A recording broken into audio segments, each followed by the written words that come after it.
দেখো এই অঙ্কটা একটু মডারেট অঙ্ক আমি মানছি, কিন্তু এই অঙ্কটা তোমাদের একটু মন দিয়ে বুঝতে হবে। একজন ব্যক্তি 9 টাকা 50 পয়সা কেজি দরে 35 কেজি চাল 10 টাকা 50 পয়সা কেজি দরে 30 কেজি চাল কিনেছেন। তিনি 2 প্রকার চাল মিশ্রিত করেছেন।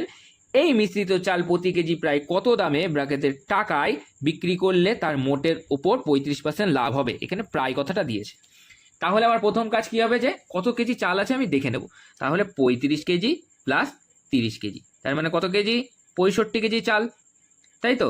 এবার 65 কেজি চালের মধ্যে এবার দেখো প্রথম প্রকার চাল কত টাকা, তাহলে 9 টাকা 50 পয়সা ইন্টু 35 করো, হলো।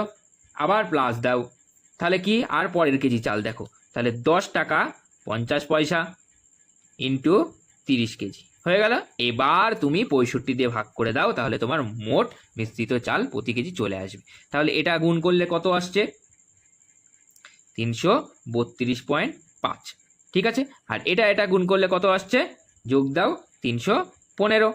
এবার 65, তাহলে এই দুটো যোগ করলে 5, 7, 4, 6/65 হলো। এটা ভাগ করলে কত আসছে? ভাগ করলে আসছে 9 টাকা 95 পয়সা, মানে প্রায় দশমিক আর ধরছি না, তাহলে 9.5 হলো। এবার এর দেখো এটা 9.6ও ধরে নাও, ঠিক আছে, পয়েন্টের পরেরটা, কারণ প্রায় বলেছে আমরা ধরতেই পারি। 9.6 ইন্টু 135/100, কারণ 35% লাভ বলেছিল। তাহলে সেই টাকাটা কত হচ্ছে? তাহলে সেই টাকাটা হচ্ছে, এখানে পয়েন্ট তুলে দাও, নিচে আরও শূন্য। এবার এটা গুণ করলে আসে 13,445